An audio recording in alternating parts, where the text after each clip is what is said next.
زيغ فيتبعون ما تشابه منه ابتغاء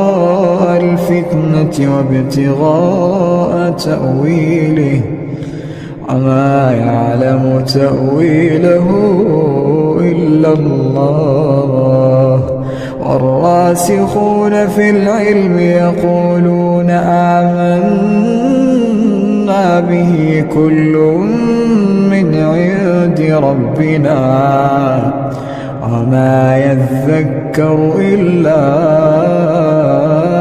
أولو الألباب ربنا لا تزغ قلوبنا بعد إذ هديتنا وهب لنا من لدنك رحمة إنك